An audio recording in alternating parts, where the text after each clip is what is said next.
Now, I know you met Nip, and I know that you definitely wanted to run that. And I told you before we actually got on the mic that I was mad at you. And I told you I didn't want to talk about it until we got on wax. Yeah, sure.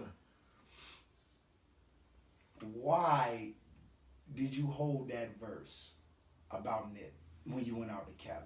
I know the story, I know, but I want the people to know. And my question to you is, with artists, why or how long do you hold music? And is it times that you regret holding the music that you don't let out? Do you want me to start with the story or just go to the questions? You on that bullshit. Okay, so start with the story. I flew out to LA. I was doing some work with Freeway. Shout out to Freeway, my brother, Salam Alaikum brother. You know, big shout out to him and his health and all of that. Yeah, he's doing good. Right? Doing great. Yeah, Good. So we flew out there. Freeway wasn't able to make it to what we was doing. So we just started kind of like sightseeing, going around LA and seeing things. And one of the things on the bucket list was the Marathon store. So we rode up to the Marathon store. As soon as I get up there, we pull in the parking lot, and I see a silhouette inside through the glass that looked like Nip. And automatically, I knew that was Nip. I said, oh, yeah, we rolling in there. I walked right in the door as he was wrapping up something behind the counter. You know, just like a regular employee and a humble dude as he is. He was back folding up a shirt or something. So I walked up to him, dapped him up, and said, yo, that Victory Lap album, the album of the year, but it's part of history. My exact words to him was, that's a part of history, and it's going to live on. He kind of dapped me up. We had a weird moment where we looked at each other like, yo, you kind of look like somebody I know. You know what I'm saying? And neither one of us said it, but we looked at each other like, hey, yo, get this mirror out my face. Yeah, like, bro, really? Facts. You know what I mean? But that was it. And then, you know, small talk, and then he hopped in his car, pulled off, and we, you know, supported his store. From there, after that whole trip, I wrote a song called California Dream. It was my dream to go to California. And that dream came true. You know what I'm saying? Go to LA specifically. That dream came true, so I decided to write about it. I wrote a whole story about how it begun and how it ended. Speak on that timing though. Just the timing. So just so I wrote the song right as I was going through. I was in LA for 5 days. I wrote the first couple bars day 1, the second couple bars day 2. You know what I'm saying? And eventually throughout the song, I wrote the last finishing touches on it, sitting in LAX waiting to, you know what I mean, come back home. Yeah. So I got back home, recorded the song, I heard it, and I was like, man, it's hot, but I wanted, it had a West Coast sound to it that wasn't the West Coast sound I was looking for. I was looking for G-Funk era, right? And I didn't have that yet. So I recorded it, but I sat on it. Of course, I'm not thinking at the time Nip is going to pass. Yeah.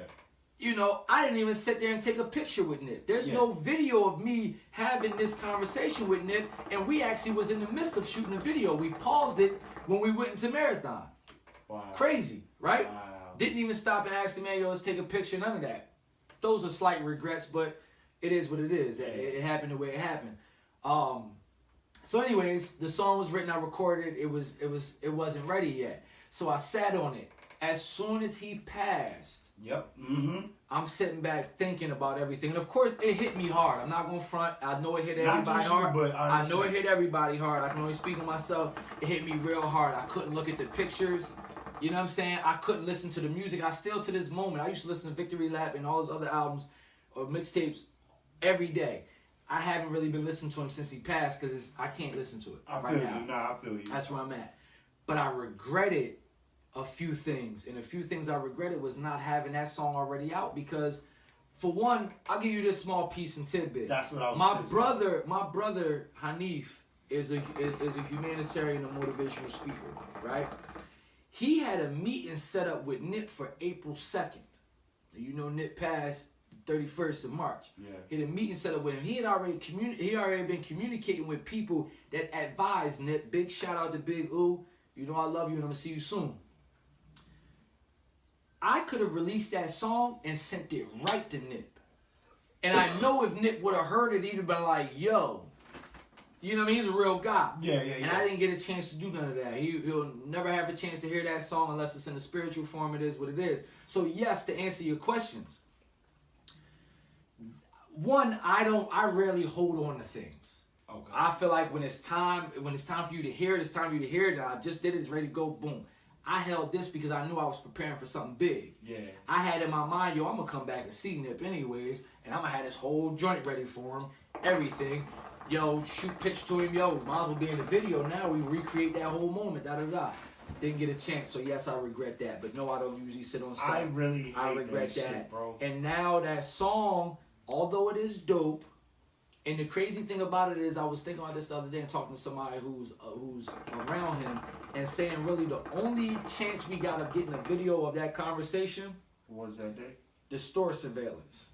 Of course, that store surveillance is going to be tied up in so much legal stuff. You're never going to get a hold of that. I know the date and the time in which this thing happened. So if we can get a hold of that footage, I can give you the date and the time when we get that footage. But anyways, that's what happened. However, California Dream is still going to drop. It's still a hot song. It still says what it says, and it's still a true story all the way through.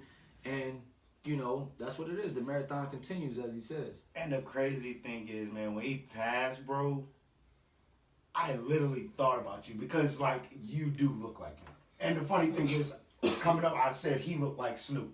You don't look like Snoop, but you look like People him. have said that. Yeah, like, but it's crazy how, like... And the crazy thing is, it's not only that. I want to say this, and this is my time to at least plug and promote a little bit. My music that I do, you know, is very similar to Nip, but it's just from my angle, from my perspective. You know what I'm saying? I wasn't a Crip growing up in L.A. Right. I was a dude that grew up on the East Coast. I took different routes. We cut from the same cloth, however, we just took different paths. Yeah. We're the same exact age. He was born in 1985, which is another reason I couldn't look at the... I ain't gonna lie, you said you was 33. At first thing I thought it was... I'm sorry, right? I'm sorry, 34. I turned 34 in January. Once you get into your 30s, you start forgetting what the numbers is. You just be like, yeah. You know what I mean? But anyways, that nigga say, yo, we was like, I'm 27. He was like, y'all niggas old. Yeah. I'm like, no, nigga, don't tell me that. One of the 26 until the birthday comes, man. One of the things that burned into my eyes, into my vision, I looked at the picture of him sideways with the beard and the hair, and it said 1985 to 2019. That joint shook my heart because I'm like, yo, that easily could be me. That's you know what I'm saying? And of course, you know, I'm a Muslim, and Muslim, we believe that death is a reminder to the people that continue living. I know I'm not giving it the exact hadith. You know, I'm paraphrasing. You know what I'm saying? But it was a quick reminder to me, and it paused me. It said, yo, I wrote a line right after that. The same day I said, I'm torn between getting back on my shit or falling back after seeing what just happened to Nip. Yeah. And that's exactly where I was. I was like, yo, do I want to go there? Or should I continue? Like, it was just in that space because I'm like, wow, like, how can... I don't mean to cut you off. I got a question, man, because, like, do you fear the comparison? As you get bigger, do you fear that comparison? No. Heck no. As from the haters. No. And here's why I don't.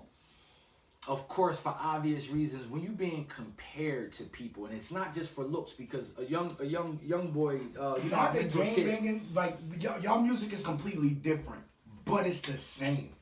Yeah. So that's what I mean when I say comparison. A young boy who I mentored, man, came to me. He was like, man, I was listening to Nip music because, you know, the young folk, they know Nip interviews, but they didn't know his music as well until he passed. Like, this is what all the 18 and below, that's them. Really, it's probably 21 to 23 and below. They knew his interviews, him smacking the you know what I'm saying? They knew all that stuff. They knew he was with Lauren. They knew all of this stuff, and they knew. So when a young boy told me, he was like, yo, I was listening to Nip, and he reminded me of you. That was the flip. It wasn't that, yo, you remind me of Nip. Yo, he reminded me of you. It is what it is. You're getting the message, you're getting the point, you're getting what needs to be said. And at the end of the day, if you are making that comparison, not just because of the look, but because of the content of the music, facts. That's not a bad thing whatsoever. At all. Facts. You know what I'm saying? Yeah. That's not a bad thing at all. Siegel told me one time, he was like, yo, you are in a lane between J. Cole and Kendrick Lamar. And at the time, you know how you are as an artist. You don't like being necessary. Yeah. I'm like, yo, I'm in my own lane, but that's what he was telling me. That lane actually was Nip's lane. Yeah. It was Nip's lane, right? He was between those two. Yeah, he was. Yo. He was between those two, and unfortunately, we don't have him now. I'm sure he got a whole bunch of music that we're gonna hear, and it's gonna go crazy. But I also have a lot of music that I've been doing for a very long time. It's been on the page that I'm on. I got my perspective, and it's gonna come, and it stays in that lane, and it's exactly what Nip would, if he was here, say. Absolutely, the marathon continues. Listen to him. He talking what. You know, when I was speaking, and it's a different perspective. Listen to bro. You know what I'm saying? So I'm okay with that. And I'm even more okay with it because I had a chance and a moment to stand in front of him and tell him how much I respect him and his work, dapped him up, talk a little bit about what I do, but not forcing it on the situation. Yeah. And it was respected, mutually respected. We ran on. At that point in time, the torch probably was passed. Yes. So Victory Lap, and I'm going to say this, and I say this with no hesitation in none of my speech, and I don't care if somebody thinks they take offensive to it or whatever the case might be. Victory Lap is in the tier of Reasonable Doubt, Illmatic, Yes, sir. and the albums that you would put on Ready to Die. You can put it on that. We can't just say, I'll put that- dudes yeah. of my age can't just say, that's fine, we yeah. can't just hold that and say, oh, no, because Ready to Die is Biggie. No, because Illmatic is Nas. No, because Reasonable Doubt is Jay. No, you can't say that. Because this Victory Lap album, I also say, and again, this is no disrespect or not anybody, but Nip's death is the biggest death to ever happen in hip-hop. Yeah. Listen, and we don't have to quantify somebody's death. You don't have to do that. It's However, about because culture. because It's it's about culture, culture. right? It was a big. I was there. You was there. I remember Right. the moment when they announced that. I remember Right. the school bus that I was sitting on when Christine Herndon, who shout out to her, In Virginia. she Oh, was yeah. in Virginia, but Yeah. she was from Queens. Right. I'm sorry if you know her from Queens, but she's from New York City. And she got on the bus and said, "Yo, Reggie, y'all here?" Reggie and sister all them, yeah, cousin, they got on the bus. it's I funny. remember She's that funny moment as when she shit. told us Biggie died. I remember the moment when Pop died. I do too. Yeah. Two of the things leading up to that, you understand that Pop was wild, reckless. So when he died, it was like, oh man, damn, I can't say totally I didn't see that coming. Right. When Big died after Pop. Yeah. So after Pop died, it was really like a ticking time bomb. Like, okay, For when Big, yeah. Big, you better like. Yeah. Put your vest And then on. when he said going back to Cali, Yeah, went back to Cali. Yeah, There it all right, goes. nigga. Cross the line. there it goes, right? Facts. So when Nip died, it was like, Out what? of nowhere, we was at the event, like, yo. It was like, what? No, like that joint came out of nowhere. I was literally